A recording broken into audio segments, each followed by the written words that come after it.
Je vais vous présenter un peu une réflexion sur qu'est-ce que c'est qu'apprendre le corps en EPS. Donc c'est un peu délicat de ma part puisque je ne suis pas professeur d'éducation physique. J'ai même appris que je pouvais adhérer à cette association tout en n'étant pas professeur d'éducation physique. Et donc je suis philosophe, épistémologue, historien des sciences. Et donc je vais vous présenter un peu plutôt une approche épistémologique, mais qui est en rapport un peu avec le livre qu'on a fait paraître avec Aline Pintendre, qui va parler tout à l'heure, et Nicolas Burel, qui s'appelait « Enseigner par son corps ». C'était un livre qu'on avait fait autour de ces thématiques-là. Parce que le paradoxe finalement du prof d'EPS, comme de tout praticien du corps qui veut transmettre, c'est qu'il enseigne une discipline, mais il l'enseigne par son corps. C'est-à-dire que nous sommes là au creuset de la question épistémologique. Comment je fais pour transmettre un enseignement alors que je suis moi-même le corps qui transmet aussi cet enseignement. C'est-à-dire que je suis à la fois le corps objectivé dans la discipline et le corps sujet qui transmet cette discipline. C'est ce qu'on avait illustré par cette photographie. Finalement, je suis en train d'apprendre le tai chi et c'est le prof qui me montre le tai chi. Donc, est-ce que j'imite le prof ou est-ce que j'apprends le tai chi qui me montre... vous voyez, je ne peux pas séparer le corps de l'enseignant. Ce que tu appelleras tout à l'heure la question aussi de la perception de soi, et puis ce que j'enseigne. Donc nous avons un certain nombre de personnes qui ont fait leur thèse avec nous, ou qui développent, je pense à Mathieu Kidou, ou qui développent avec Grégory et Anaïs, un certain nombre de nouvelles réflexions autour de l'épistémologie des pratiques, en STAPS. On va voir que, et Georges peut-être aurait pu le préciser mieux que moi, que tout ça s'inscrit dans une histoire qui était engagée par la génération précédente, mais que finalement, il y a aussi un profond renouvellement. Et c'est un peu sur quoi je voudrais mettre l'accent aujourd'hui. C'est sur le renouvellement de ce qui est en train de se passer aujourd'hui en STAPS. Et nous avons des opportunités, même si c'est, je vous rassure, de grosses luttes idéologiques, y compris au sein de nos laboratoires, pour essayer de montrer qu'il y a une nouvelle synthèse. On parlait d'Edgar Morin. J'étais à Nantes hier, colloque sur soigner son corps. Et j'ai pu acheter d'occasion un livre de 62 d'Edgar Morin qui s'appelle Le vif du sujet, que je vous recommande, et qui est son journal en fait qu'il écrit quand il a 40 ans, c'est-à-dire avant vraiment de développer la méthode. Et donc on voit comment il est au cœur des questions que nous traversons aujourd'hui, qui est la question de savoir est-ce qu'on va arriver en STAPS à réunir la perspective du corps vivant et la perspective du corps vécu, ou est-ce qu'on va continuer à ne pas qualifier dans le CNU 74 les pionniers et les pionnières, on ne citera personne, qui ne sont toujours pas qualifiés pour être PU, alors, et qu'on va qualifier les gens qui viendraient d'un certain, avec telle publication. Ça, c'est pas possible. Je veux dire, on ne peut plus continuer comme ça. Enfin, je vous rassure, ça va continuer encore pendant 20 ans. Mais nous ne continuerons pas comme ça. Nous n'avons pas besoin de ce système-là, et c'est ce que je vais essayer de vous montrer aujourd'hui. Par exemple, quand on a fait paraître l'année dernière, dans l'indifférence générale, je vous rassure, 2 volumes de 450 pages sur le vocabulaire international des philosophies du sport, on avait fait un premier tome sur les pionniers et les différents pays. Et dans le deuxième tome, on avait demandé à plein de jeunes chercheurs, ou des chercheurs reconnus, de nous dégager des objets. Quand vous regardez finalement tous les nouveaux objets qui sont apparus, on s'aperçoit que c'est extrêmement important et c'est des objets souvent interfaces entre les sciences de la vie, les sciences humaines et sociales. Et que donc l'enjeu, c'est justement de dire, voilà, il paraît que les STAPS ont été faites pour qu'il y ait un dialogue interdisciplinaire. Il paraît que c'est une section interdisciplinaire. En fait, on se retrouve avec une section complètement compartimentée.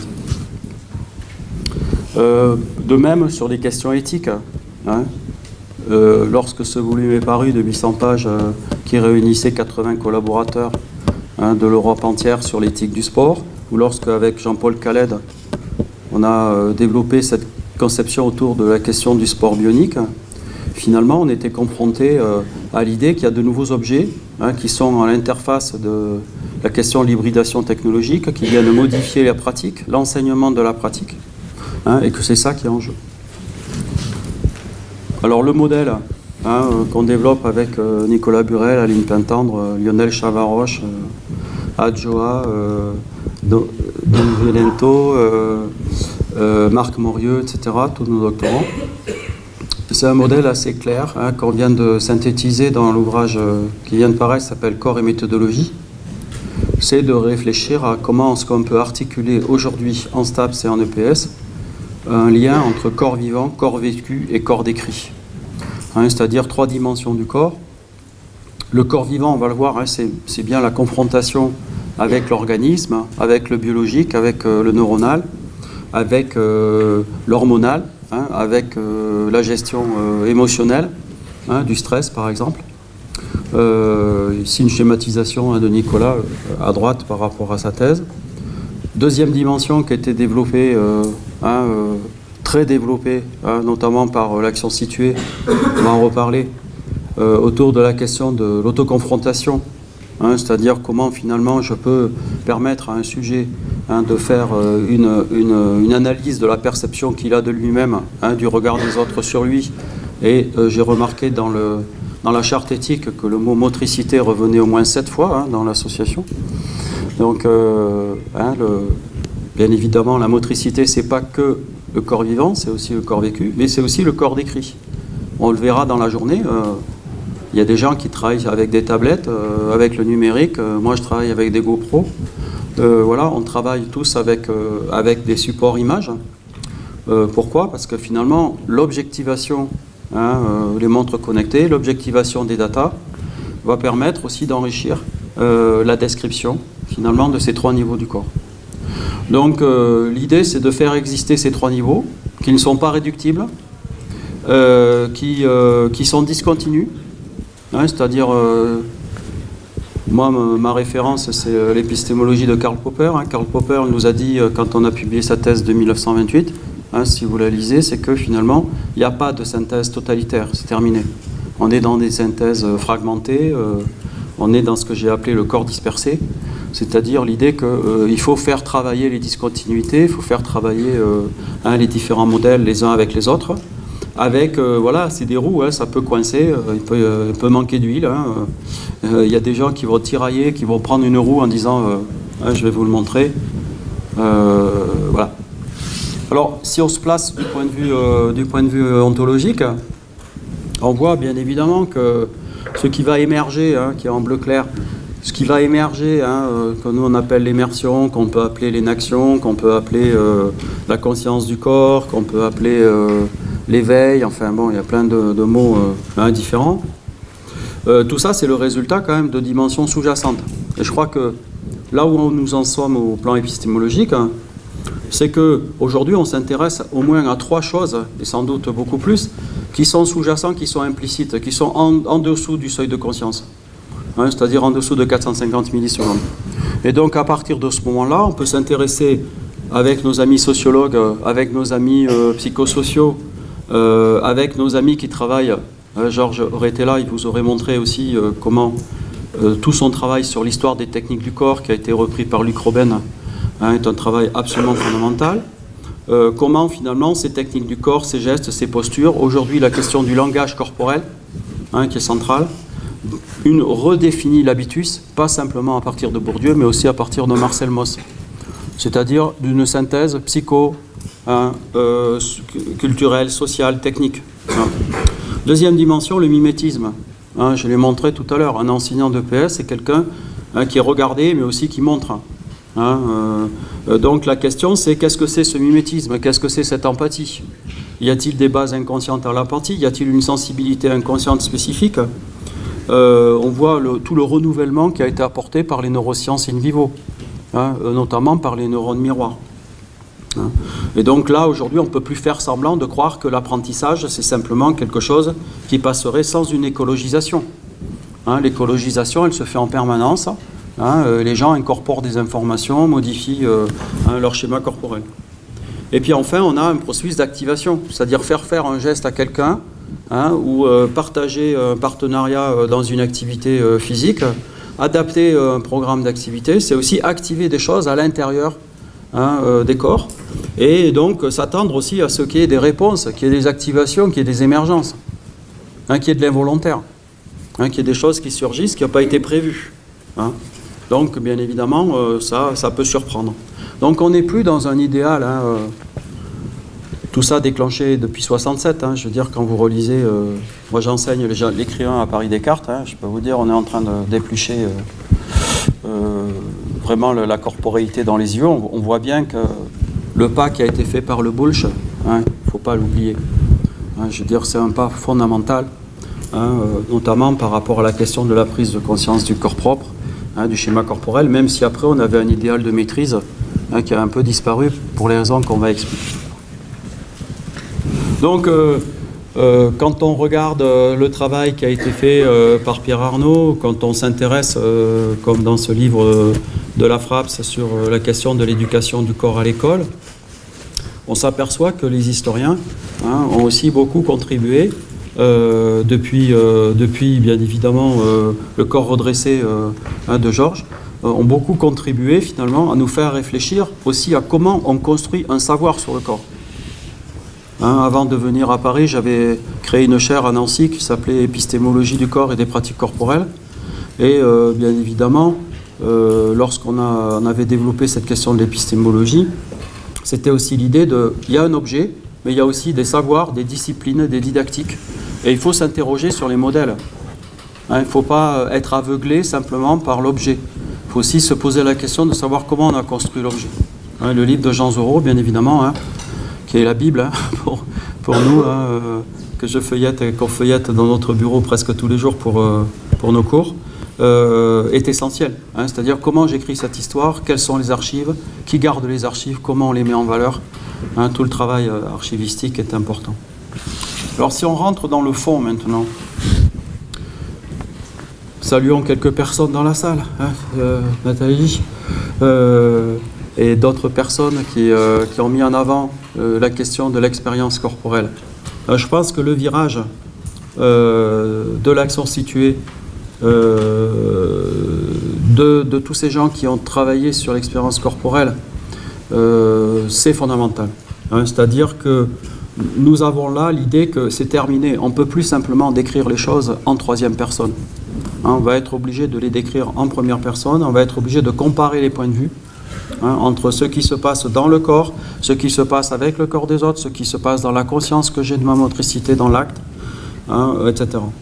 Et donc ce petit livre vert, qui est une sorte de papier Bible, où là on voit justement les enjeux, je vais essayer de vous montrer les disciplines qui traversent tout ça, fait que bien évidemment on a aussi tout l'aspect émotionnel qui est tout à fait important, qui est une nouvelle thématique qui apparaît, le plaisir, on en parlait, il est plus là, à propos de sa thèse.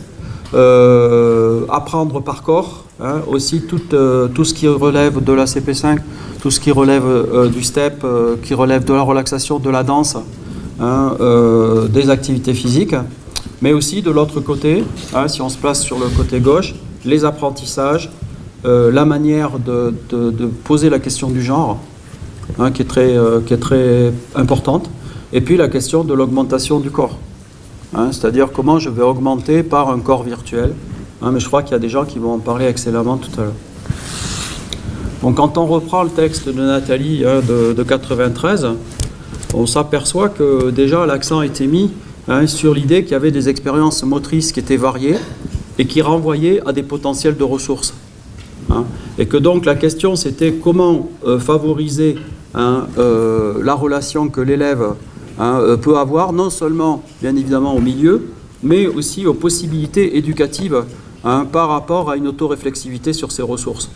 C'est-à-dire que là on voit s'installer au milieu des années 90 finalement un virage fondamental sur lequel on ne pourra plus revenir, qui est la question de la réflexivité sur sa propre motricité, sur son propre mouvement. Alors bien évidemment, nous on a surfé sur ce courant-là, notamment avec l'idée de réfléchir sur les gestes professionnels. C'est-à-dire qu'aujourd'hui, dans nos formations, on en parlait tout à l'heure, finalement, on essaie de réfléchir sur l'idée que le geste professionnel, c'est pas simplement le geste du corps personnel de l'enseignant. Il y a plusieurs corps, comme vous le savez, il y a 3 corps, comme disait Kantorowicz. Il y a le corps personnel, le corps intime, il y a le corps bien évidemment social, et puis il y a le geste politique, le geste social, c'est-à-dire ce que l'on met en œuvre dans la professionnalité. Et donc, dans ces 2 numéros qu'on avait fait avec Nathalie, justement, et Nicolas, réfléchir à travers des jeunes doctorants, doctorantes, sur comment est-ce qu'on peut analyser ce geste professionnel. Alors, en effet, quand on voit l'intérieur du livre sur l'expérience corporelle, on voit que, comme le dégage Cizeron et Huet, on est confronté à des difficultés fondamentales, et c'est sur ça que je voudrais mettre l'accent. C'est-à-dire que c'est bien joli de nous dire qu'il faut en revenir à l'expérience immédiate de la couche sensible profondément incarnée du vécu. Vous voyez ? Mais la question, c'est comment ? Quelle méthodologie on va mettre en place ? Et là, on est sur des super débats aujourd'hui avec nos doctorants et nos équipes, ou dans les colloques. C'est-à-dire l'idée que, bien sûr, on va faire de l'autoréflexivité, mais on fait l'autoréflexivité sur quoi ? Qu'est-ce qu'on va mesurer ? La fréquence cardiaque, le lien entre la fréquence cardiaque et l'action motrice, le contenu de conscience dans le cours d'action. Vous voyez, comment je vais faire le lien entre ces différentes méthodologies. Alors, une des premières méthodes qu'on a développées, notamment avec Marie Scherer, à travers son travail sur l'apnée, quand j'étais à Nancy, c'était de réfléchir sur le problème de l'immersion. C'est-à-dire que très souvent on nous dit oui, dans l'activité physique vous allez vous immerger dans l'activité, une fois que vous êtes immergé dans l'activité vous allez pouvoir vous repérer, trouver vos propres repères, découvrir le milieu, etc., etc. Et bien évidemment, comme Hélène Joncheret, qui est ma collègue, l'ont développé, c'est pas si simple que ça, cette mise en action du corps. Pourquoi ? Parce que, bien évidemment, si je m'en tiens simplement à une lecture des conduites motrices, comme la praxéologie a pu le développer, on va en rester finalement à un niveau de description qui ne prend pas forcément en compte l'expérience interne qui est faite dans le cours, précisément de l'immersion. Et donc, bien évidemment, aujourd'hui, on est confronté au fait qu'on sait parfaitement décrire les conduites motrices, ça on sait le faire. Par contre, le sujet qui est à l'intérieur de la conduite motrice, finalement, comment il vit en première personne cette expérience-là, c'est là que nous avons un problème, et c'est là, à mon avis, que les enjeux de configuration des labos, des colloques, etc. se jouent. C'est là que la guerre idéologique se joue. Je peux vous dire que c'est l'état de guerre.